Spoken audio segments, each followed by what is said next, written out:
وہ موسمی سرما کی ایک ٹھنڈی ٹھار صبح تھی۔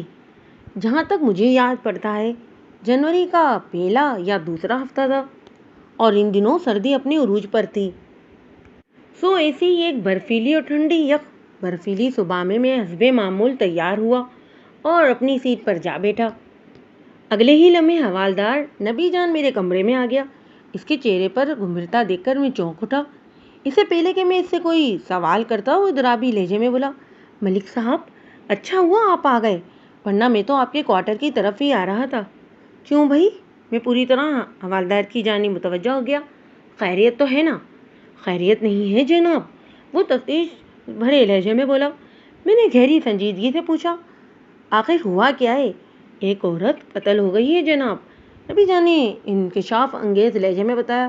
کون عورت؟ میں سیدھا ہو کر بیٹھ گیا۔ یہ قتل کہاں اور کس جگہ پر ہوا ہے؟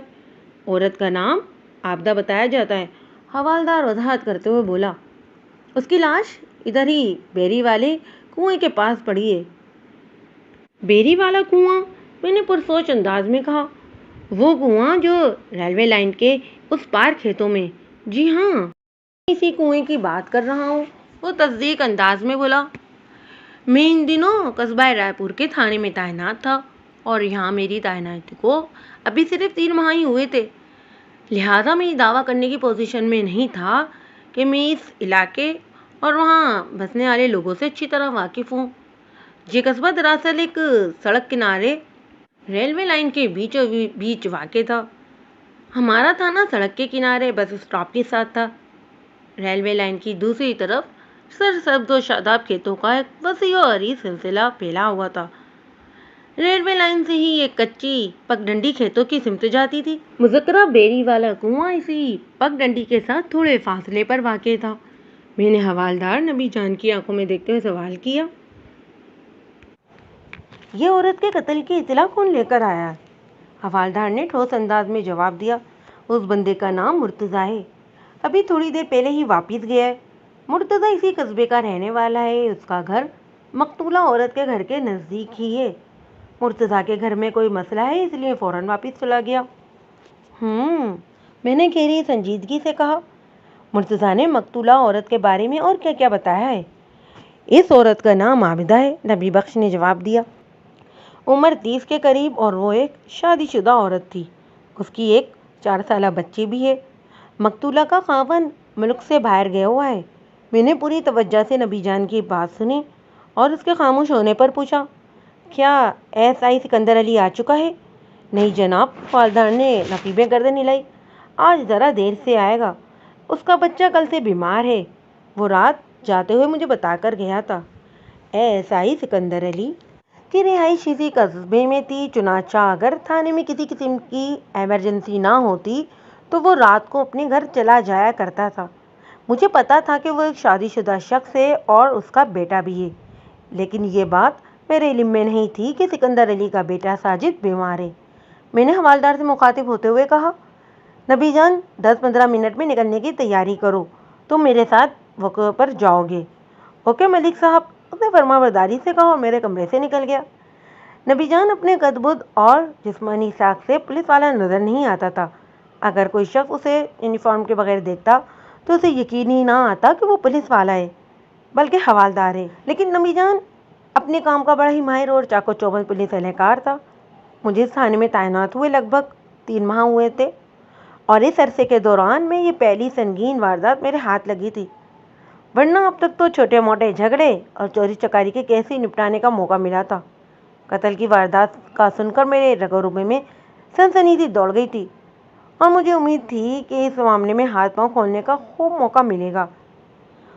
اس وقت میرا ذہن بڑی تیز رفتاری سے مصروف عمل تھا۔ جیسے ہی نبی جان نے تیاری کی اطلاع دی، ہم دونوں تھانے سے نکل کر وقوع کی سمت روانہ ہو گئے۔ نیم پختہ سڑک قصبے کے شمال میں اور ریلوے لائن جنوب میں واقع تھی، جبکہ بیری والا کنواں ریلوے لائن کے جنوب میں کھیتوں کے درمیان پگڈنڈی کے کنارے پر تھا۔ ہمیں جائے واردات پر پہنچنے میں بامشکل 10 منٹ لگے ہوں گے۔ اس کنویں کو بیری والا کنواں اس لیے کہا جاتا تھا کہ وہ ایک قدیم اور کنگ سائز بیری کے نیچے واقع تھا۔ بیری کے درخت کی بہت سی شاخیں مذکورہ کنویں کے اوپر سایہ کیے ہوئے تھیں۔ جب میں حوالدار نبی جان کی ہمراہی میں موقع واردات پر پہنچا تو وہاں درجن بار افراد کو موجود پایا۔ ان کا تعلق اسی گاؤں سے تھا۔ پولیس کو باوردی وہاں دیکھا تو ادھر ادھر ہو گئے۔ میں فوراً عورت کی لاش کے قریب چلا گیا اور باغور اس کا معائنہ کیا۔ وہ کنویں کی منڈیر کے ساتھ ہی زمین پر آڑی ٹیڑھی پڑی ہوئی تھی۔ پہلی نظر میں مجھے یقین ہو گیا کہ زندگی سے روٹھ کر بہت دور جا چکی ہے۔ میں نے مقتولہ کی عمر کا اندازہ 28 اور 30 کے درمیان قائم کیا۔ وہ بلا شبہ ایک حسین و جمیل عورت تھی، لیکن ان لمحات میں اس کی خوبصورتی اور رعنائی مانت پڑ چکی تھی۔ اس کے جسم پر موجود سرخ رنگ کا لباس تھا جس پر چھوٹے چھوٹے سیاہ پھول بنے ہوئے تھے۔ پاؤں میں بند جوتی تھی جس کا رنگ سیاہ تھا۔ اس کی لاش کے قریب ہی گہرے نیلے رنگ کی گرم شال بھی پڑی نظر آ رہی تھی۔ یہ شال موت کے کنویں میں جانے سے قبل یقیناً اس نے اوڑھ رکھی تھی۔ مقتولہ کی ایک کلائی میں پیلے رنگ کی چوڑیاں نظر آ رہی تھیں اور 2-3 چوڑیاں ٹوٹی ہوئی لاش کے قریب ہی زمین پر پڑی تھیں۔ اس کے لباس اور زمین پر گرنے کے انداز سے ظاہر ہوتا تھا کہ اپنی زندگی کے آخری لمحات میں موت سے لڑتے ہوئے اس نے بڑی ہی جد و جہد کی تھی۔ میں آفتہ کی لاش کے قریب زمین پر اکڑو بیٹھ گیا اور بڑی ہی باریک بنی سے اس کی گردن کا جائزہ لینے لگا۔ اس کی گردن کی حالت کسی نارمل گردن سے بالکل مختلف دکھائی دے رہی تھی، اور پہلی ہی نگاہ میں مجھے یہ سمجھنے میں کوئی دشواری محسوس نہ ہوئی کہ اس کو گردن دبا کر آبدہ نامی عورت کو موت کے گھاٹ اتارا گیا تھا۔ میں نے اس بات کا بخوبی اندازہ لگایا کہ مقتولہ کی گردن دبانے کے لیے کسی مضبوط رسی وغیرہ کا استعمال کیا گیا تھا۔ گردن کے اوپر رسی کے مخصوص دباؤ کے اثرات واضح دیکھے جا سکتے تھے۔ لاش کے تفصیلی معائنے کے بعد میں اٹھ کھڑا ہوا اور پھر حوالدار سے مخاطب ہوتے ہوئے کہا، نبی جان، تم جائے وقوعے کے ارد گرد کا اچھی طرح سے جائزہ لو۔ جو حکم ملک صاحب، یہ کہتے ہوئے وہ اپنے کام میں جت گیا اور میں وہاں موجود لوگوں کی طرف متوجہ ہو گیا اور انہیں مخاطب کرتے ہوئے پوچھا، تم میں اس بدنصیب عورت کا رشتہ دار کون ہے؟ ہمارے آنے سے پہلے وہ لوگ عورت کی لاش کے قریب جمع تھے، مگر ہمیں دیکھتے ہی وہ کنویں سے کچھ دور ہٹ گئے تھے۔ میری پکار پر 50-55 سال کا ایک شخص آگے بڑھا اور ٹوٹے ہوئے لہجے میں بولا، میرا نام وزیر علی ہے، میں عابدہ کا سسر ہوں جی۔ وزیر علی متناسب اور بھاری جسم کا مالک تھا۔ رنگ سانولا اور توند نکلی ہوئی تھی، سر کے بال کافی حد تک اڑ چکے تھے، اس کے چہرے پر ہلکی ہلکی داڑھی بھی تھی۔ اس سے پہلے کہ میں وزیر سے کوئی سوال کرتا، ایک صحت مند شخص تیزی سے آگے آیا اور اپنا تعارف کراتے ہوئے بولا، جناب تھانے دار صاحب، میرا نام راشد ہے اور یہ عابدہ میری چھوٹی بہن ہے، میرا مطلب ہے یہ میری بہن تھی۔ میں نے چونک کر باری باری وزیر علی اور راشد کی طرف دیکھا۔ دونوں میرے سوال کے جواب پر پورے اترتے تھے، یعنی کہ وہ مقتولہ کے قریبی رشتے دار تھے۔ راشد ایک مضبوط کانٹی کا مالک شخص تھا، رنگ گورا، عمر 40 کے قریب قریب تھی۔ یہ بات مجھے معلوم ہو چکی تھی کہ مقتولہ عابدہ اسی قصبے کی رہنے والی تھی اور اس کا خاوند روزگار کے سلسلے میں ملک سے باہر گیا ہوا تھا۔ اپنی معلومات میں اضافہ کرنے کی خاطر میں نے مقتولہ کے بڑے بھائی سے پوچھ لیا، راشد، کیا تم بھی ادھر ہی رائے پور میں رہتے ہو؟ جی ہاں، اس نے اصابت میں گردن ہلائی۔ ہم پچھلی 3 پیڑھیوں سے اسی گاؤں کے رہنے والے ہیں جناب۔ وزیر علی کا گھر جنوبی سمت ریلوے لائن کے قریب ہے اور میں شمالی جانب رہتا ہوں۔ آپ تھانے آئیں تو پہلے میرا ہی گھر پڑے گا۔ ٹھیک ہے، میں تم دونوں سے بعد میں باری باری بات کروں گا، میں نے تسلی آمیز لہجے میں کہا۔ پہلے موقع کی ضروری کارروائی مکمل ہو جائے۔ دونوں خاموش ہو کر پیچھے ہٹ گئے، لیکن میں نے ایک بات خاص طور پر محسوس کی تھی کہ ان کے مابین کوئی خوشگوار تعلقات نہیں تھے۔ وہ دونوں ہی ایک دوسرے سے کھچے کھچے نظر آتے تھے اور کوشش کر کے دونوں ذرا دور دور کھڑے ہوئے تھے۔ میں نے ان کی باہمی رنجش کو نوٹ کیے بنا نہیں رہ سکا تھا۔ میں نے ان لوگوں کو موقع واردات سے اس لیے بھی دور ہٹا دیا تھا کہ عین ممکن تھا مجھے قاتل تک رسائی حاصل کرنے کے لیے خورا وغیرہ اٹھانے کی ضرورت پیش آتی۔ میں نے موقع پر موجود راہگیر افراد سے بھی پوچھ گچھ کی، لیکن وہ اس واقعے یا قاتل کے حوالے سے کوئی اہم بات نہ بتا سکے۔ مجھے امید تھی کہ راشد اور وزیر علی سے ہونے والی بات چیت ضرور نتیجہ خیز ثابت ہوگی۔ ان دونوں کے دلوں اور ذہنوں میں پائے جانے والے تفاوت کو میں نے بڑی وضاحت سے نوٹ کیا تھا جبھی میں نے ان سے الگ الگ بات کرنے کا فیصلہ کیا تھا۔ میں اپنی پوچھ تاچھ میں مصروف تھا ہی کہ حوالدار تیز قدموں سے چلتے ہوئے میری طرف آ گیا۔ اس کے چہرے سے دبا دبا جوش جھلک رہا تھا۔ اس نے اپنے ہاتھوں کو نمایاں کر رکھا تھا۔ مجھے اس کے ہاتھوں میں ایک رسی دبی ہوئی نظر آ رہی تھی۔ میں پوری طرح اس کی جانب متوجہ ہو گیا۔ وہ میرے قریب آ کر جان خیز لہجے میں بولا، ملک صاحب یہ دیکھیں کیا ملا ہے۔ یہ کہتے ہوئے اس نے مذکرہ رسی میری طرف بڑھا دی۔ وہ ایک پھٹی ہوئی ایسی رسی تھی جو عام طور پر چارپائی کی ادوائن وغیرہ کے لیے استعمال کی جاتی ہے۔ ہلکے بھورے رنگ کی رسی کی لمبائی میرے اندازے کے مطابق 9 یا 10 گز رہی ہوگی۔ تقریباً 20-22 انچ میں مقتولہ کی گردن کا تفصیلی جائزہ لے چکا تھا، لہذا اس رسی کو دیکھتے ہوئے میرے دل میں ایک دھماکہ سا ہوا۔ میں نے مذکرہ رسی اس کے ہاتھ سے لے لی، پھر اسے اپنے ہاتھوں میں گھما کر نبی جان سے پوچھا، یہ تمہیں کہاں سے ملی؟ جناب یہ کنویں کی پرلی طرف سے ملی ہے، یہ بتا دے اس نے ریلوے لائن کی جانب اشارہ کیا۔ ادھر کھیتوں سے یہ لگ بھگ 20 فٹ کے فاصلے پر پڑی تھی، جو کچی پگڈنڈی ریلوے لائن سے کھیتوں کی سمت آتی تھی۔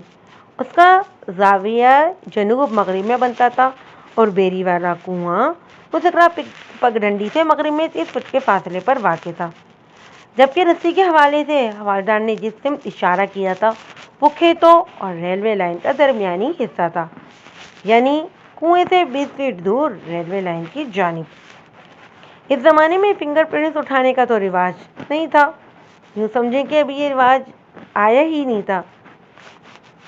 اگر کوئی پولیس آفیسر کسی بھی طرح کوشش کر کے یہ کام سر انجام بھی دے ڈالتا تو عدالت اس کی کارکردگی کو بہت زیادہ اہمیت نہیں دیتی تھی، جیسا کہ آج کل دی جاتی ہے۔ میں نے حوالدار کے ذہن کا احوال جاننے کے لیے رسی اسے دکھاتے ہوئے پوچھا، نبی جان کیا تمہارے خیال میں یہ رسی آلۂ قتل کی حیثیت کی حامل ہو سکتی ہے؟ بالکل ٹھیک کہا آپ نے، وہ سرسراتی آواز میں بولا، میں تو اسی انداز میں سوچ رہا ہوں۔ آپ نے مقتولہ کی گردن دیکھی ہے؟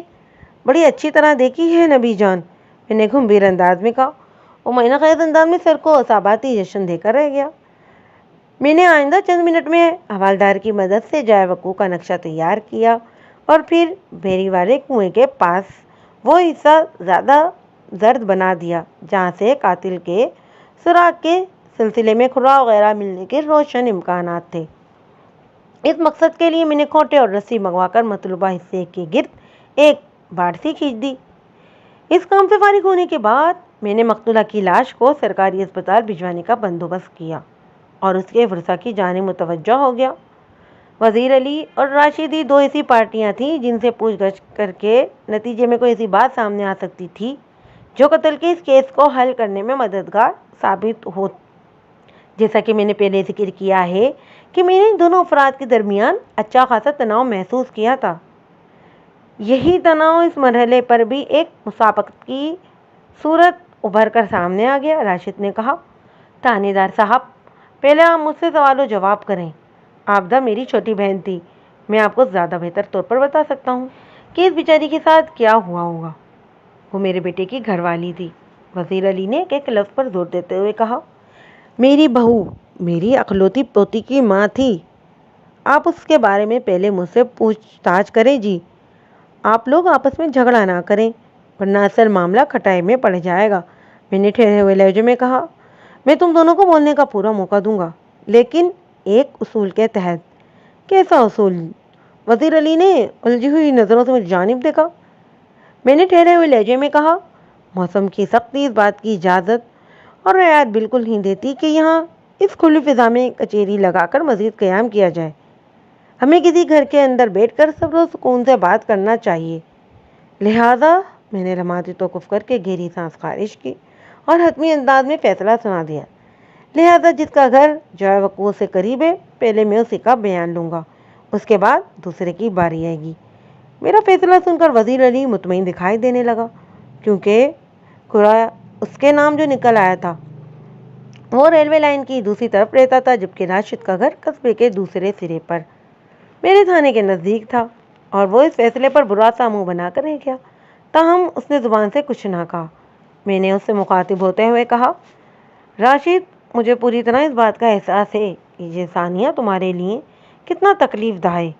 میں تمہارے دکھ درد میں برابر کا شریک ہوں۔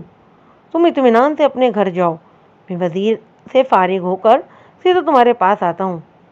میں نے ایک لمحے کو توقف کے بعد اپنی بات میں اضافہ کیا، تمہیں فکر مند ہونے کی ضرورت نہیں، یہ میرا تم لوگوں سے وعدہ ہے کہ میں بہت جلد عابدہ کے قاتل کو گرفتار کر کے عدالت کے حوالے کر دوں گا اور اپنی سی کوشش کر کے اسے ایسی عبرتناک سزا دلواؤں گا کہ تم لوگوں کے کلیجے ٹھنڈے ہو جائیں گے۔ میں جان ہارنے والی عابدہ کو تو واپس نہیں لا سکتا، لیکن اس کے قاتل کو تلاش کر کے کیفر کردار تک پہنچانا میرا فرض ہے۔ میرے ان عزائم نے ان دونوں پارٹیوں کو مطمئن کر دیا۔ میں وزیر علی اور راشد کو دو پارٹیاں اس لیے کہہ رہا ہوں کہ میں نے ان کے درمیان خفگی اور ناراضگی کی ایک لکیر سی کھینچی دیکھی تھی۔ میں نہیں جانتا تھا کہ اس لکیر کی مضبوطی اور اہمیت کیا ہے، اور یہ تو ان کے بیانات قلم بند کرنے کے بعد ہی معلوم کیا جا سکتا تھا کہ صورتحال کیا ہے۔ اپنے اس مقصد تک رسائی حاصل کرنے کے لیے میں نے مقتولہ عابدہ کے سسر وزیر علی کے ساتھ اس کے گھر کی جانب روانہ ہو گیا۔ حوالدار نبی جان کو میں نے مقتولہ کے علاج کے ساتھ سرکاری اسپتال روانہ کر دیا، لہذا اس وقت میں اکیلا ہی تھا۔ نبی جان اسپتال سے فارغ ہونے کے بعد سیدھا تھانے آ جاتا۔ وزیر علی کا گھر ریلوے پٹری پر کھڑے ہو کر دیکھا جا سکتا تھا۔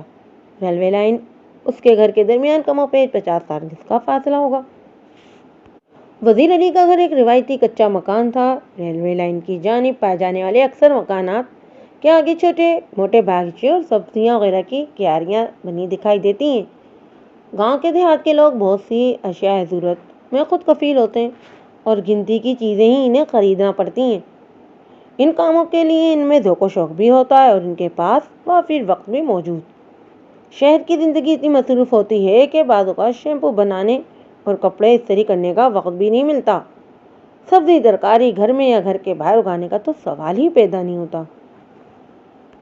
یہ مجھے راستے میں ہی پتہ چل چکا تھا کہ وزیر علی ایک دکاندار ہے۔ قصبے کے مین بازار میں اس کی پرچون کی چھوٹی سی دکان تھی۔ گھر میں بسنے والے افراد کی تعداد بھی محدود تھی، یعنی خود وزیر علی اور اس کی بیوی ملکہ، بہو عابدہ جو اب اس دنیا کو چھوڑ کر اس دنیا کی باسی ہو چکی تھی، عابدہ کی 4 سالہ بیٹی فاخرہ اور بس وزیر علی کا اکلوتا بیٹا مشتاق جو روزگار کے سلسلے میں پاکستان سے باہر گیا ہوا تھا۔ وزیر علی نے بتایا کہ وہ عراق میں ہے اور کسی میکینیکل کمپنی میں کام کرتا ہے۔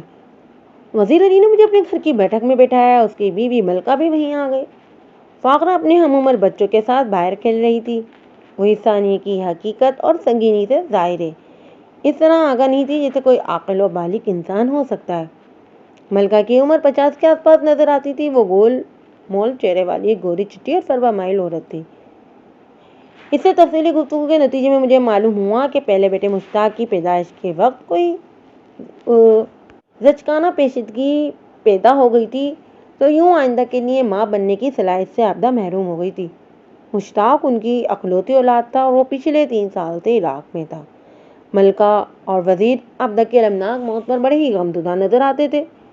میں نے نہایت ہی مختصر الفاظ میں اس ثانیے کے حوالے سے ہمدردی کا اظہار کیا اور ان سے وعدہ کیا کہ میں بہت جلد ان کی بہو کے قاتل کو نہ صرف ڈھونڈ نکالوں گا بلکہ اسے کفیر کردار تک بھی پہنچاؤں گا۔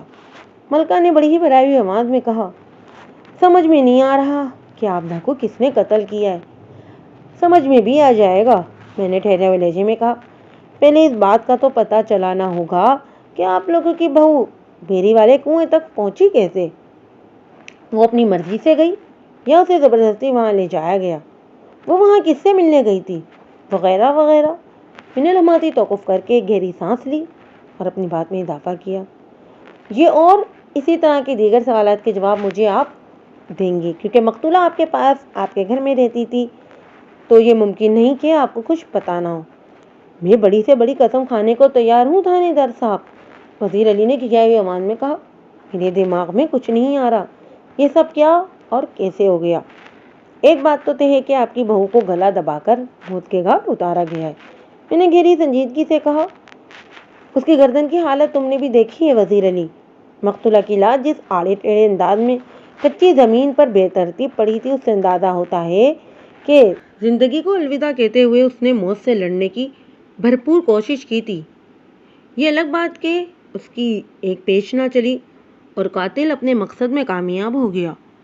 میں نے ایک مرتبہ پھر ایک لمحے کی خاموشی اختیار کی اور اپنی بات کو مکمل کرتے ہوئے کہا، اگر آپ لوگ مجھ سے تعاون نہیں کرو گے تو اس کیس کا کوئی نتیجہ سامنے نہیں آئے گا۔ میں نے راشد کے تیور دیکھے، وہ آپ لوگوں سے خاصا خفا خفا نظر آتا ہے۔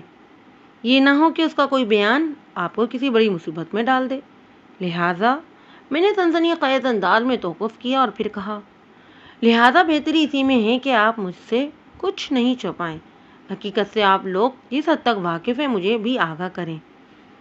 بصورت دیگر مجھے راشد کی بات بڑی ہی توجہ سے سننی پڑے گی اور اس کی بات پر کان بھی دھرنا پڑیں گے۔ میرے انداز میں ایک خاص قسم کی ڈھکی چھپی دھمکی چھپی ہوئی تھی۔ وہ مجھے بھول کر پریشان نظروں سے ایک دوسرے کو دیکھنے لگے۔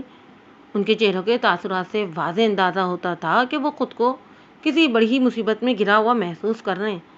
فوری طور پر میں یہ فیصلہ نہ کر سکا کہ وہ کوئی اہم بات مجھ سے چھپانے کی کوشش کر رہے تھے یا پھر انہیں واقعی کسی بات کا علم نہیں تھا۔ انہیں متعصب، فکر مند اور الجھا ہوا دیکھا تو میں اٹھ کھڑا ہوا اور پھر گہری سنجیدگی سے کہا، میں مقتولہ کے کمرے کا معائنہ کرنا چاہتا ہوں۔ میری تقلید میں وزیر علی بھی کھڑے ہوتے ہوئے بولا، آئیں جی میرے ساتھ۔ میں اس کے پیچھے چل پڑا۔ وزیر علی کا گھر لگ بھگ 5 مرحلے پر بنا ہوا تھا۔ کراچی کے رہائشی سے 130 گز کے پلاٹ پر تعمیر شدہ مکان سمجھ لیں۔ مکان کے ابتدائی حصے میں ایک چھوٹی سی بیٹھک بنی ہوئی تھی جہاں سے میں بھی اٹھا تھا۔ بیٹھک کے پہلو میں ایک ڈیوری یعنی گھر کا داخلی دروازہ تھا۔ بیٹھک میں آمد و شد کے لیے 2 دروازے تھے، ایک ڈیوری کی جانب اور دوسرا گھر کے صحن کی طرف۔ گھر کا صحن اور برآمدہ ایک دوسرے کے آمنے سامنے تھے۔ نسبتاً نیچی چھت والا اور بورچی خانہ، غسل خانہ صحن دیوار کے ساتھ تعمیر کیے گئے تھے، جبکہ برآمدے کے اختتام پر 2 کمرے بنے ہوئے تھے جن میں ایک مربع شکل کا اور دوسرا چوکور صورت کا تھا۔ چوکور کمرے میں وزیر علی اور اس کی بیوی ملکہ کی رہائش تھی، جبکہ لمبوترے کمرے میں مقتولہ عابدہ اپنی 4 سالہ بیٹی فاخرہ کے ساتھ رہتی تھی۔ وزیر علی مجھے عابدہ کے کمرے میں لے آیا۔ وہ کمرہ اپنے اندرونی ماحول اور اشیاء کے حوالے سے بالکل ویسا ہی تھا جیسا کہ گاؤں کے دیہات اور گھروں کے کمرے ہوا کرتے ہیں۔ کمرے کے وسط میں 2 چارپائیاں پہلو بہ پہلو بچھی ہوئی تھی اور دیگر ساز و سامان بھی اپنی اپنی جگہ پر رکھا ہوا نظر آ رہا تھا۔ کمرے میں آمد و رفت کے لیے صرف ایک دروازہ تھا۔ دروازے والی دیوار میں ایک بڑی سی کھڑکی بھی موجود تھی۔ یہ کھڑکی، دروازہ اور باہر صحن کی جانب کھلتے تھے۔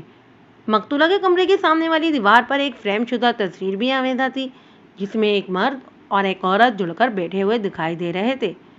عورت کو تو میں نے فوراً پہچان لیا، وہ مقتولہ عابدہ کے سوا کوئی نہیں ہو سکتی تھی، جبکہ تصویر میں نظر آنے والا مرد یقیناً مقتولہ کا شوہر مشتاق تھا۔ میں نے اپنے اندازے کی تصدیق کی خاطر فریم کی جانب اشارہ کرتے ہوئے پوچھا، وزیر، کیا یہ تمہارا بیٹا مشتاق ہے؟ آپ نے بالکل ٹھیک پہچانا ہے تھانے دار صاحب، وہ ثابت میں گردن ہلاتے ہوئے بولا۔ یہ فوٹو ان کی شادی کے فوراً بعد کی ہے۔ اس وقت آپ فاخرہ پیدا نہیں ہوئی تھی۔ فاخرہ ان کی شادی کے 2 سال بعد اس دنیا میں آئی تھی اور اب ماشاءاللہ پورے 4 سال کی ہو گئی ہے، اور مشتاق کو عراق گئے لگ بھگ 3 سال ہو گئے۔ میں نے پھولے ہوئے گالوں والے مشتاق کی تصویر کو گھورتے ہوئے کہا، میرے متعدد اندازے کے مطابق مشتاق ایک پستہ قامت اور سربراہ شخص ہونا چاہیے تھا۔ وزیر علی نے میرے سوال کے جواب میں بتایا، جی ہاں، فاخرہ 1 سال کی تھی جب مشتاق کو ملک سے باہر جانے کا موقع مل گیا۔ میں نے اس پر زور دیا کہ وہ اس موقع سے فائدہ اٹھانے میں ایک لمحے کی دیر نہ لگائے۔ اگر وہ چند سال ملک سے باہر لگا کر آئے گا تو اس کی زندگی بن جائے گی۔ میری بات اس کی سمجھ میں آ گئی اور وہ عراق چلا گیا۔ کیا ان 3 سالوں میں تمہارا بیٹا ملنے کے لیے پاکستان آیا ہے؟ میں نے وزیر علی سے سوال کیا۔ یہ اس دوران کا واقعہ ہے جب بیرون ملک جا کر روزی کمانے کا رجحان کا آغاز وہی ہوا تھا۔ خاص طور پر گاؤں دیہات میں رہنے والوں کے لیے یہ بالکل ایک نیا سنسنی خیز تجربہ تھا۔ عام طور پر لوگ لیبر میں جاتے ہیں، بہت کم ہی ایسے مواقع آتے ہیں جنہیں کسی ٹیکنیکل شعبے میں قسمت آزمائی کا موقع ملتا تھا، اور مشتاق انہیں خوش نصیبوں میں سے ایک تھا۔ وہ عراق کی کسی میکینیکل فرم میں مشین مین کی حیثیت سے ملازم تھا۔ وزیر علی نے جواب دیا، نہیں جناب، وہ ان 3 سالوں میں ہم سے ملنے کے لیے ایک مرتبہ بھی یہاں نہیں آیا۔ البتہ 2-3 ماہ میں اس کی خیر خیریت کا خط آ جاتا تھا اور جواب میں ہم بھی اسے خط لکھ کر دے دیتے تھے۔ یہ بات دراصل یوں ہے کہ وہ 5 سال کا عزم لے کر عراق گیا تھا، اور پروگرام یہی تھا کہ ان 5 سالوں میں وہ خوب محنت کرے گا اور اتنا جمع کر لے گا کہ یہاں واپس آنے کے بعد اسے کسی قسم کی محتاجی نہیں رہے گی۔ وہ بڑی آسانی سے کوئی بھی کاروبار شروع کرے گا۔ لیکن اس نے جملہ نامکمل چھوڑ کر ایک افسردہ سی سانس خارج کی، پھر دلگرفتہ لہجے میں بولا، لیکن اس واقعے کے بعد تو مشتاق کو پاکستان آنا ہی پڑے گا۔ میں آج یا کل کسی وقت بڑے ڈاک خانے پر جا کر مشتاق کو ٹیلی گرام بھیجتا ہوں تاکہ وہ جتنی جلدی ہو سکے یہاں آ جائے۔ وزیر کے ادا کیے ہوئے ایک ایک لفظ سے پریشانی ٹپکتی تھی۔ قتل کی اس واردات نے اسے ہلا کر رکھ دیا تھا۔ میں نے اس کی کیفیت کے پیش نظر دوستانہ لہجے میں کہا، وزیر علی، کیا تمہارا بیٹا جس عراق کی میکینیکل فرم میں کام کرتا ہے اس کا نام پتہ تو ہوگا نا تمہارے پاس؟ جی بالکل ہے جناب، کچھ عدلی سے ثابت میں گردن ہلاتے ہوئے کہا۔ میں نے مشتاق کے سارے خط سنبھال کر رکھے ہوئے۔ شروع کے خطوط میں اس نے اپنی کمپنی کے بارے میں بڑی ہی تفصیل سے لکھا تھا۔ کمپنی کا نام، ایڈریس، فون نمبر وغیرہ سبھی کچھ میرے پاس محفوظ ہے۔ شاباش، میں نے تسلی بخش لہجے میں کہا، تو مجھے اس کی فرم کا نام اور ٹیلی فون نمبر لکھوا دو۔ میں اپنے ہیڈ کوارٹر سے یا ایس پی صاحب کے دفتر سے تمہارے بیٹے کو فون کر کے یہاں کے حالات سے آگاہ کر دوں گا۔ ٹیلی گرام وغیرہ کی ضرورت پیش نہیں آئے گی۔ اس نے تشکر آمیز نظر سے مجھے دیکھا لیکن زبان سے کچھ نہیں بولا۔ میں نے ٹھہرے ہوئے لہجے میں کہا، وزیر علی، میں نے ایک مرتبہ اپنی نرمی سے پوچھ رہا ہوں کہ اگر تم اپنی بہو کو پیش آنے والے واقعے کے بارے میں ذرا سا بھی جانتے ہو تو خاموش نہیں رہو۔ مجھے تفتیش کی گاڑی کو سٹارٹ کرنے کے لیے کوئی اشارہ چاہیے۔ متذبذب انداز میں بولا، تھانے دار صاحب، آپ کا تو کوئی دشمن بھی نہیں تھا۔ سمجھ میں نہیں آتا کہ وہ گھر سے کیسے نکلی اور بیری والے کنویں پر لینے کیا گئی تھی جو کسی نے اس کی گردن دبا کر اسے زندگی سے ہی محروم کر دیا۔ وزیر علی، جس انداز میں تمہاری بہو کو موت کے گھاٹ اتارا گیا ہے وہ کسی دوست کا کارنامہ تو ہو نہیں سکتا۔ میں نے ایک ایک لفظ پر زور دیتے ہوئے کہا، تمہیں پتا ہو یا نہ ہو لیکن میں یہ ماننے کو تیار نہیں ہوں کہ اس کا کوئی دشمن نہیں تھا۔ پہلی فرصت میں اسی دشمن تک پہنچنا چاہتا ہوں تاکہ یہ پتہ چل سکے کہ اس قتل کی اصل وجہ کیا ہے۔ مجھے تو یہ لگتا ہے وزیر علی، میں نے دانے سا جملہ مکمل چھوڑ کر سوالیہ نظروں سے اس کی طرف دیکھا تو ادراری لہجے میں فوراً متوجہ ہوا۔ کیا لگتا ہے آپ کو تھانے دار جی؟ وہ بے صبری سے بولا تھا۔ مجھے یہ لگتا ہے کہ تمہاری بہو اپنی مرضی سے بیری والے کنویں تک پہنچی تھی۔ میں نے گہری سنجیدگی سے کہا، اکیلی یا کسی کے ساتھ؟ اس حقیقت کا بھی بہت جلد پتہ چلا لیا جائے گا۔ میں نے جائے وقوع کو محفوظ کر دیا ہے۔ فوجی کی مدد سے جب کھرا اٹھایا جائے گا تو صاف پتہ چل جائے گا پچھلی رات وہاں کس شخص کے فٹ پرنٹ، قدموں کے نشانات ملے۔ پھر دودھ کا دودھ اور پانی کا پانی الگ ہو جائے گا اور میں یہ جاننے میں کامیاب ہو جاؤں گا کہ تمہاری بہو کب، کیسے اور کیوں بیری والے کنویں پر گئی تھی۔ میری ان سنگین باتوں نے اس کی پریشانی میں کی گنا اضافہ کر دیا اور وہ گھبرائے لہجے میں بولا، سوہنا رب خیر کرے جی۔ سوہنا رب تو ہمیشہ ہی خیر کرتا ہے وزیر علی، میں نے اس کی آنکھوں میں دیکھتے ہوئے سنسنی خیز لہجے میں کہا، لیکن یہ انسان بڑا ظالم اور فتنہ پرور ہے۔ اسے کسی کروڑ چین ہی نہیں آتا، نت نئے ہنگامے کھڑے کرتا رہتا ہے۔ میرے ان معنی خیز جملوں کے جواب میں وہ کچھ نہیں بولا۔ پتہ نہیں کیوں مجھے اندر سے یہ احساس ہو رہا تھا کہ وزیر علی کو اس واردات کے حوالے سے ایسی کوئی بات پتہ ہے جو اس کیس کو حل کرنے میں مددگار ثابت ہو سکتی ہے۔ اب یہی کہا جا سکتا تھا کہ یا تو اسے بھی اس نقطے کی اہمیت کا اندازہ نہیں تھا یا پھر وہ دانستہ مجھ سے چھپا رہا تھا، یعنی ایک لحاظ سے وہ غلط بیانی سے کام لے رہا تھا، بالفاظ دیگر وہ جھوٹ بول رہا تھا۔ اگر وہ دانستہ اس حرکت کا مرتکب ہو رہا تھا تو یہ اس کی سنگین غلطی تھی، کیونکہ جب کوئی انسان جانتے بوجھتے جھوٹ بولتا ہے تو اس کے پیش نظر دو یا ان دو میں سے ایک مقصد ضرور ہوتا ہے۔ نمبر ایک، وہ کسی خطرناک جرم کا ارادہ کر چکا ہوتا ہے۔ نمبر دو، وہ اپنے کسی بھیانک جرم کی پردہ پوشی کر رہا ہوتا ہے۔ دونوں صورتوں میں وہ مجرم کے خانے میں فٹ ہوتا ہے۔ اگر وزیر علی بھی اسی خانے کا باسی تھا تو میں مستقبل قریب میں اس کا حشر سے نشر کرنے والا تھا۔ میں نے اسے کھولنے کی کوشش کرتے ہوئے بالکل عام سے لہجے میں کہا، تمہارا اور تمہاری بیوی کا نام کچھ عجیب سا نہیں ہے؟ عجیب سا کیوں جی؟ وہ مجھے حیرت بھری نظروں سے دیکھتے ہوئے بولا۔ میں نے مذاق کے رنگ میں کہا، بیوی ملکہ اور شوہر وزیر، تمہیں یہ کیسا لگتا ہے؟ وزیر کی بیوی ملکہ؟ جناب، دراصل ملکہ تو بادشاہ کی بیوی ہوتی ہے اور وزیر بادشاہ کا نائب، وہ اپنی دانش میں وضاحت کرتے ہوئے بولا۔ لیکن یہ سارا چکر ناموں کی وجہ سے، میں کسی بادشاہ کا وزیر نہیں، لیکن میرا نام وزیر علی ہے۔ ملکہ کسی بادشاہ کی نہیں بلکہ میری ہے۔ اچھا ٹھیک ہے، میں نے اس سلسلے میں نام کے وزیر وہ زیادہ الجھانا مناسب نہ سمجھا اور درمیانی لہجے میں کہا، اگر تم کہتے ہو کہ یہ محض ناموں کا چکر ہے تو میں تمہاری ہی بات کو درست مان لیتا ہوں۔ میں نے کوئی ایسی بات نہیں کی تھی کہ وزیر علی کے لیے جواب لازم ہوتا۔ وہ خاموش اور الجھن زدہ نظروں سے مجھے دیکھتا چلا گیا۔ میں نے سوالات کے حلقے کو تنگ کرتے ہوئے اس سے پوچھا، وزیر علی، آج کل تم لوگ رات کا کھانا کتنے بجے کھا لیتے ہو؟ وہ میرے ساتھ چلتے ہوئے بولا، آج کل موسم سرما تو اپنے عروج پر ہے، اس لیے سارے کام جلدی جلدی کرنا پڑتے ہیں۔ مغرب کی نماز کے بعد ہم کھانا کھانے بیٹھ جاتے ہیں۔ مغرب کی نماز کے بعد؟ میں نے مقتولہ کی خوابگاہ سے واپس بیٹھک کی طرف جاتے ہوئے کہا، یعنی زیادہ سے زیادہ 6 بجے تک۔ جی ہاں، اس نے صحافت میں گردن ہلائی، یہی کوئی 6 سوا 6 بجے۔ اس کا مطلب ہے، میں نے برآمدے سے گزرتے ہوئے کہا، 7 بجے تو تم لوگ کھانا کھا پی کر فارغ ہو جاتے ہوں گے۔ اس نے ایک مرتبہ پھر صحافت میں گردن ہلائی۔ میں نے بیٹھک میں داخل ہوتے ہوئے کہا، تم لوگ رات کے کھانے کے بعد کیا کرتے ہو؟ میرا مطلب ہے کہ فوراً سو جاتے ہو یا؟ ہم ملکہ کو بیٹھک میں چھوڑ کر گئے تھے، وہ بھی ہمارے بعد وہاں سے نکل گئی تھی، وہ ہمارے پیچھے کمرے میں تو نہیں آئی، ہو سکتا ہے بورچی خانے میں گھس کر ہماری باتیں سننے کی کوشش کر رہی ہو۔ بہرحال جب ہم بیٹھک میں واپس آئے تو وہ وہاں موجود نہیں تھی۔ تاہم اس سے پہلے کہ وزیر علی میرے سوال کا جواب دیتا، ملکہ کی آواز سنائی دی، تھانے دار جی، میں آپ کو بتاتی ہوں۔ میں نے پلٹ کر رکب میں دیکھا۔ ملکہ ایک چھوٹی سی بچی کے ساتھ ہماری ہی طرف آ رہی تھی۔ بچی کی عمر کم و بیش 4 سال رہی ہوگی۔ وہ ایک گوری چٹی اور گول مٹول بچی تھی جس کے گھنگریالے بال بڑے ہی خوبصورت نظر آتے تھے۔ میرے دل نے گواہی دی کہ وہ مقتولہ کی اکلوتی بیٹی فاخرہ ہے۔ مجھے بچی کی جانب ٹکٹکی دیکھتے پا کر ملکہ نے تصدیقی لہجے میں کہا، یہ میری پوتی فاخرہ ہے، کافی دیر سے باہر بچوں کے ساتھ کھیل رہی تھی، آج بڑی غضب کی سردی ہے، اس لیے اسے اپنے ساتھ اندر لے آئی ہوں۔ وہ لمحے بھر کے توقف کے بعد اپنی بات میں اضافہ کرتے ہوئے بولی، بچے بڑے ہی معصوم اور ننھے منھے ہوتے ہیں، لیکن پتہ نہیں یہ کس مٹی کے بنے ہوتے ہیں کہ انہیں ذرا بھی سردی نہیں لگتی۔ ہم بڑے تو سردی سے ٹھٹر رہے ہیں، مگر ان بچوں کو ذرا بھی پرواہ ہی نہیں، ان میں بے پناہ قوت برداشت ہوتی ہے۔ قوت برداشت نہیں ملکہ، بلکہ بے پرواہی اور لاؤبالی پن کو۔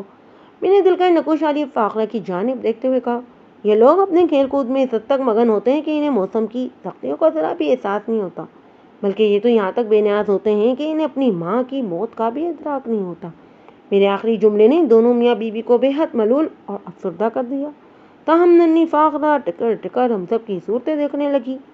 میں نے صورتحال کی غمی کو کم کرنے کے غرض سے اضافہ کیا، اسی لیے بزرگ کہتے ہیں کہ بچوں میں منافقت، مسلیت اور ریاکاری نہیں ہوتی، وہ تن من کے سچے ہوتے ہیں، ان کی ذات میں خدا جھلکتا ہے۔ ملکہ نے نظریں اٹھا کر میری طرف دیکھا۔ میں نے کہا، ملکہ تم مجھے کچھ بتانے والی تھی۔ اس نے میرے سوال کا جواب دینے سے پہلے فاخرہ کے ننھے منھے ٹھنڈے ٹھار ہاتھوں کو اپنی مٹھی میں بھر کر گرم کیا اور اسے کہا کہ وہ باہر جائے۔ میری جانب متوجہ ہوتے بولی، وہ جی، آپ نے وزیر علی سے جو پوچھا تھا میں اسی بات کا جواب دینا چاہ رہی ہوں۔ ٹھیک ہے، بتاؤ، میں نے گہری سنجیدگی سے کہا۔ وہ بولی، ہم تینوں بورچی خانے میں چولہے کے پاس بیٹھ کر کھانا کھاتی ہیں، کھانے کے بعد تھوڑی دیر ہم باتیں بھی کرتے ہیں، اس دوران میں آبدہ برتن دھوتی اور میں فاخرہ کے ساتھ قصے کہانیاں، پھر ہم سونے کے لیے اپنے اپنے کمروں میں چلے جاتے ہیں۔ سونے سے پہلے میں گھر کا بیرونی دروازہ بند کرنا کبھی نہیں بھولتی۔